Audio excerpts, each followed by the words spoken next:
Nashville Predators are a win away from their first Stanley Cup Final berth. Nashville, Tennessee, AP, the Nashville Predators don't have their top center, and their captain is day-to-day with an upper body injury. They still have Pekka Rinne in net. And the Predators have a chance at history on their own ice, a win away from the first Stanley Cup Final berth in the franchise history. As coach Peter Laviolette put it, the guys know what's at stake. Standing in their way? The Anaheim Ducks, the only team to beat them in their home rink in the playoffs over the past two postseasons.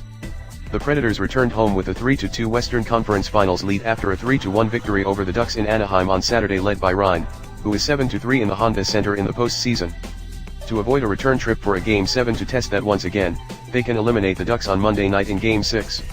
"We obviously know what's at stake," forward Colin Wilson said Sunday. "It is one game at a time, but we know our next win puts us in contention for the Stanley Cup. So it's something we're focused on, but it is just about that next game, getting the next win." The Predators are 10-1 at Bridgestone Arena the past two postseasons, and another record crowd is expected for what will be the biggest sporting event in Nashville history, not counting the fans watching just outside the building. They could hear the cheering fans the instant they stepped off the plane, and Laviolette said he knows Monday night will be crazy. That leaves it up to the Predators to handle business on the ice.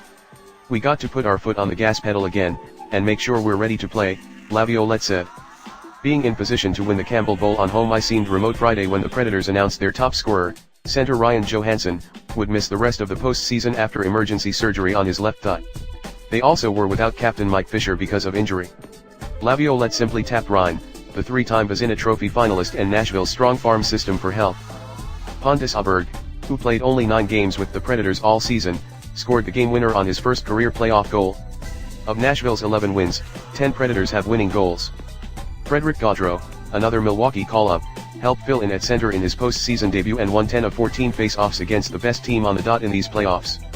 Rinne, who shut out the Blackhawks twice in Chicago to open this postseason, played arguably his best game yet. He made 32 saves and aggressively played the puck to help hold off the Ducks. He improved to 11-4 in these playoffs with a 1.62 goals against average and a .942 save percentage, all league highs this postseason. "He's been great all playoffs, and the team has so much confidence in him," defenseman Roman Josi said about Rinne. "It's awesome playing in front of him, and he's been unbelievable. Nothing can be taken for granted in the series." The Ducks and Predators have been tied or within a goal for 284 minutes, 38 seconds of the 319:49 played. Scoring first has been no guarantee either, with the winner coming back 4 times. That's how Nashville has won each time in the series for their 5th comeback victory this postseason and the 31st overall of this postseason. "They're never out of a game, out of a series, so yeah, got to make sure we're prepared," Josi said. The Ducks have been resilient all postseason, from scoring 3 goals to tie Edmonton in Game 5 of the second round before winning in overtime to snapping Nashville's 10-game winning streak on home ice. That had been the longest playoff winning streak since the 1997-98 Detroit Red Wings before Anaheim won 3-2 in overtime Thursday night. "We have 2 must-win games now, so we don't really have a choice whether to bring our effort or not," Ducks forward Chris Wagner said. The Ducks are dealing with injuries as well. Rickard Rakell missed Saturday's game with a lower body injury, and forward Patrick Eaves has missed 9 with his injury. Goaltender John Gibson left Saturday's game after the first period with a lower body injury.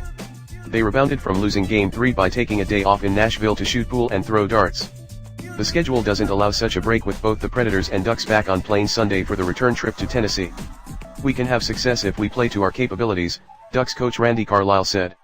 Source: www.timesfreepress.com